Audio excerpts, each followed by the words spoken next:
Nursing मंत्रा academy में आप सभी लोगों का स्वागत है। आज से हम लोग साइकोलॉजी के कुछ इम्पोर्टेंट टॉपिक के बारे में पढ़ेंगे, जो कि लगातार कई वर्षों से कॉम्पिटिटिव एग्जाम में आए हुए हैं। तो सबसे पहले हम यूनिट फर्स्ट से चालू करते हैं साइकोलॉजी के। Psychology is a fairly a new science. जैसा कि पता है आप लोगों को कि साइकोलॉजी अपने आप में ही एक महत्वपूर्ण और इम्पोर्टेंट सब्जेक्ट है, एक विषय है जिसका फाउंडेशन विलियम वुड ने 1879 में कर दिया था, और यह 19वीं शताब्दी में एक अपने आप में ही एक सेपरेट फील्ड बन चुकी है। अगर साइकोलॉजी के शब्द के बारे में बात करें तो ये शब्द रुडोल्फ गोखले ने 1590 के अंदर दे दिया था। और साइकोलॉजी जो कि दो शब्द से मिलकर बनी हुई है, साइको एंड लोगस। साइको मीन्स होता है स्पिरिट माइंड एंड लोगस मीन्स होता है स्टडी। सो हम साइकोलॉजी को बोल सकते हैं कि study of soul, mind and human behaviour and animal behaviour. जो वर्ड सोल है, सोल मीन्स स्पिरिचुअल और immoral element in a person.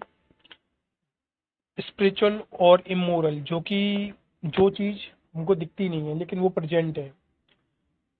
तो सोल जैसे कि जिसको हम लोग आत्मा के नाम से जानते हैं, लेकिन यहाँ पे जो सोल वर्ड था उसको विलियम जेम्स ने उस वर्ड को रिप्लेस करके माइंड वर्ड कन्वर्ट कर दिया 1890 के अंदर। माइंड मीन्स क्या है? Mind is abstract and could not be seen but behaviour is what mind do. जैसे कि अगर हम लोग जो भी रिप्रेजेंट करते हैं, जो भी एक्टिविटीज करते हैं, वो सारी एक्टिविटीज माइंड से ही रिलेटेड होती है। मन दिखता नहीं है, माइंड मतलब है मन। मन दिखता नहीं है लेकिन मन प्रेजेंट है। जो बिहेवियर हम लोग करते हैं, जो सोचते हैं, जो बोलते हैं, जिस प्रकार की कल्पना करते हैं, जिस प्रकार की एक्टिविटीज करते हैं, वो सारी एक्टिविटीज किस चीज को डिनोट करती हैं? बिहेवियर को डिनोट करती हैं। Mind is a stream of consciousness. अभी हम अवेक है, अलर्ट है, कॉन्शियस है, और यही हमारा मन है। अभी हम अपनी बातों को सुन रहे हैं, सामने वाले को समझ रहे हैं। ये सारी की सारी एक्टिविटीज किसके अंदर आती हैं? माइंड के अंदर आती हैं। अब यहाँ पे कुछ साइंटिस्ट हैं जिन्होंने साइकोलॉजी से रिलेटेड कुछ डेफिनेशन दी है। सबसे पहले डेफिनेशन है एरिस्टोटल ने, जिन्होंने बोला psychology is study of soul. जैसा कि अभी हमने प्रीवियस स्लाइड्स में देखा था कि विलियम जेम्स ने जो साइकोलॉजी में जो सोल वर्ड था उसको उन्होंने माइंड से रिप्लेस कर दिया था। तो ये जो उनकी डेफिनेशन थी, ये डेफिनेशन एक्सेप्ट नहीं हुई। Next one, later on philosopher Plato said psychology study of mind. ये डेफिनेशन जो उन्होंने दी थी, ये भी इनकम्प्लीट डेफिनेशन थी। Next definition according to Sigmund Freud, जिन्होंने माइंड के कुछ पार्ट्स बताए थे, कॉन्शियस, सबकॉन्शियस एंड अनकॉन्शियस। ये भी रिजेक्ट हो गई क्योंकि ये बहुत सारी चीजें उसके बारे में समझा नहीं पाए, जिसके कारण ये थ्योरी और ये डेफिनेशन को रिजेक्ट होना पड़ा। इसके बाद में जो विलियम वुंड आए, विलियम वुंड ने एक साइकोलॉजिकल एक्सपेरिमेंट करा जिसमें उन्होंने ह्यूमन बिहेवियर के ऊपर स्टडी करी, और उस बिहेवियर को उन्होंने साइकोलॉजी का नाम दिया। जिस चीज को 18th सेंचुरी में उन्होंने एक्सपेरिमेंटल साइकोलॉजी के थ्रू समझाया, और इस साइकोलॉजी को उन्होंने 1879 में डिस्कवर करा। इसीलिए हम लोग विलियम वुंड को फादर ऑफ साइकोलॉजी के नाम से जानते हैं। नेक्स्ट हम लोग बात करते हैं इसके डेफिनेशन के बारे में। तो डेफिनेशन है यहाँ पे, psychology drive from two Greek word. Psyche means होता है स्पिरिट और सोल और माइंड, जो कि हमने प्रीवियस स्लाइड में देखा था, और लोगस मीन्स है study. So we can say psychology is a study of spirit, soul और माइंड। अब यहाँ पे कुछ डेफिनेशन दी हुई है। According to Woodworth, psychology is the scientific study of the activities of the individual in relation to his environment। अब जो environment है, उस environment से हम किस प्रकार से उसमें एडजस्ट करते हैं, किस प्रकार से हम लोग एडप्ट करते हैं, तो जो भी एक्टिविटीज हम लोग एडजस्ट करने के लिए करते हैं, एडप्ट करने के लिए करते हैं, उस चीज का एनवायरनमेंट से रिलेशनशिप, उस चीज को हम लोग बोलते हैं साइकोलॉजी। जैसे कि अगर ठंडी लगी तो हमने स्वेटर पहन लिया, गर्मी लगी तो हमने शर्ट उतार दी, फैन चालू कर दिया। तो ये इस प्रकार की जो एक्टिविटीज होती हैं जो कि इन्वायरमेंट के अंदर कुछ चेंजेस होने से होती हैं, उस चीज को हम लोग साइकोलॉजी का नाम देते हैं। ये किसने बोला? वुडवर्थ ने बोला। सेकंड वन डेफिनेशन है जेबी वॉटसन के according, psychology is the science of behaviour. Psychology, इन्होंने बताया कि भाई साइकोलॉजी का मीन्स ही है बिहेवियर का स्टडी करना, साइंस ऑफ बिहेवियर। ये क्या है? एक विज्ञान की शाखा है जिसके अंदर बिहेवियर की स्टडी करते हैं। नेक्स्ट डेफिनेशन ऑक्सफोर्ड डिक्शनरी के अकॉर्डिंग है, जिन्होंने बोला psychology is the scientific study of mental process and behaviour, it is study of mind and how it work.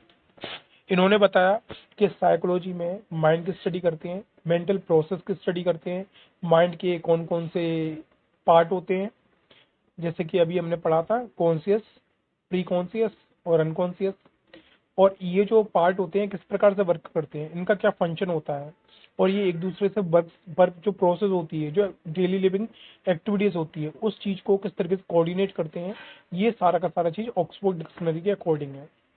Next definition है विलियम हैमिल्टन के अकॉर्डिंग। इन हैमिल्टन ने क्या बताया? Psychology is the science of human and animal behaviour which include the application of this science to solve human behaviour. Psychology को हम लोग human और एनिमल बिहेवियर की स्टडी करना भी बोल सकते हैं। इसमें जितने भी ह्यूमंस होते हैं उनकी कुछ प्रॉब्लम होती है, उन प्रॉब्लम को सॉल्व करना, एक प्रीवियस एक्सपीरियंस के थ्रू उन उन सारे के सारे प्रॉब्लम का पता करना, ये सब किसके अंदर आता है? साइकोलॉजी के अंदर आता है। नेक्स्ट एक और डेफिनेशन है जो कि अननोन राइटर के द्वारा दी गई है, psychology is the scientific study of human mind and its function specially those affecting behaviour in given context. तो ये भी सेम वही चीज है कि माइंड की स्टडी करना, माइंड के फंक्शन की स्टडी करना, और ये सारी के सारी जो चीजें होती है ये बिहेवियर को किस प्रकार से इफेक्ट करती है, ये सब किसके अंदर आएगा?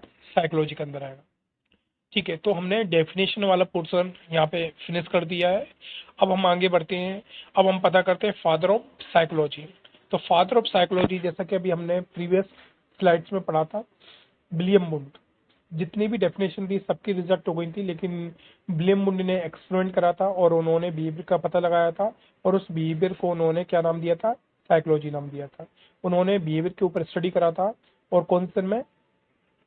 1879 1879 में इन्होंने स्टडी करा था और बताया था कि साइकोलॉजी क्या होती है, और साइकोलॉजी के फादर इनको क्यों बोला जा रहा है। सो इसमें और क्या लिखा हुआ है? William wound 1832 to 1920. Wundt was the first to measure human behavior accurately and it's known as the father of psychology. इस वजह से इन्होंने क्या करा कि बिहेवियर को बहुत एक्यूरेटली और बहुत अच्छी तरीके से उन्होंने ऑब्जर्व करा। इन्होंने पता करा कि भाई बिहेवियर का मीन्स क्या होता है, उसका मतलब क्या होता है, और किस प्रकार से ये मेंटल प्रोसेस से रिलेटेड है। ये सारे के सारे एक्सपेरिमेंट किए गए, तब इन्होंने साइकोलॉजी को फाउंड किया। इस वजह से इनको फाउंडर ऑफ साइकोलॉजी और फादर ऑफ साइकोलॉजी का नाम दे सकते हैं। अब नेक्स्ट वन हम लोग बात करते हैं मीनिंग ऑफ बिहेवियर के बारे में। जैसा कि अभी हमने प्रीवियस डेफिनेशन में देखा था कि psychology is study of soul, और सोल वर्ड को विलियम जेम्स ने माइंड वर्ड में कन्वर्ट कर दिया था। और माइंड मीन्स होता है कि जो भी एक्टिविटीज करते हैं, जो भी चीजें हम लोग बिहेवियर के थ्रू रिप्रेजेंट करते हैं, उसको हम लोग बोलते हैं क्या? माइंड बोलते हैं। जो भी एक्टिविटीज होती हैं, जिस प्रकार का हमारा बिहेवियर होता है, उसको हम लोग किसके थ्रू डिनोट करते हैं? माइंड के थ्रू डिनोट करते हैं। अब ये जो माइंड होता है, या हम ये बोले कि ये जो बिहेवियर होता है, ये बिहेवियर होता क्या है? जो हमारे अंदर से शो होता है, बिहेवियर होती है हमारी कुछ एक्टिविटीज। इन एक्टिविटीज को हम लोग तीन नामों से जानते हैं। तीन नाम में, फर्स्ट वन नाम है इसका कॉग्निटिव एक्टिविटीज, सेकंड नाम है इसका कोनेटिव एक्टिविटीज, थर्ड नाम है इसका अफेक्टिव एक्टिविटीज। तो जो कॉग्निटिव एक्टिविटीज होती हैं, जिनको हम लोग डोमाइन मीन्स होते हैं एक्टिविटीज, तो जो कॉग्निटिव एक्टिविटीज होती हैं, ये सारा सिस्टम, ये सारी एक्टिविटीज हमारे हेड से रिलेटेड होती हैं, हमारे माइंड से रिलेटेड होती है। जो हमारा सबसे ऊपर वाला पोर्शन है, जब उसको हम लोग बोलते हैं ब्रेन बोल सकते हैं, माइंड बोल सकते हैं। तो ये सारे के सारे जो हेड हेड से रिलेटेड जो एक्टिविटीज होती हैं, वो सब किसके अंदर आती हैं? कॉग्निटिव एक्टिविटीज के अंदर आती हैं। अब जैसे कि हमारा थिंकिंग, हमारा किसी चीज को जज करना, हमारा किसी चीज पे रिएक्ट करना, हमारा स्मरण शक्ति, मेमोरी जिसको हम लोग बोल सकते हैं, जिसको हम लोग फॉरगेटिंग बोल सकते हैं, हमारी कैलकुलेशन पावर बोल सकते हैं, ये सारी एक्टिविटीज किसके अंदर आती है? कॉग्निटिव एक्टिविटीज से रिलेटेड होती है। तो हमारा पहला बिहेवियर का कंपोनेंट क्या हो गया? Cognitive activities. सेकेंड वन हमारा होता है अफेक्टिव डोमाइन, अफेक्टिव एक्टिविटीज, मतलब जो हार्ट से रिलेटेड एक्टिविटीज होती है, जो भी हम लोग फील करते हैं, जिस प्रकार का हम लोग रिएक्शन जनरेट करते हैं, वो सारी की सारी एक्टिविटीज के अंदर आती है, इफेक्टिव एक्टिविटीज के अंदर आती है। जैसा हमारा हैप्पी होना, हमारा सैड होना, हमारा फ्रस्ट्रेट होना, है ना, ये सारी एक्टिविटीज किस अंदर आएंगे? आपकी इफेक्टिव डोमाइन के अंदर आएंगे। और नेक्स्ट वन होता है हमारा साइकोमोटर एक्टिविटीज।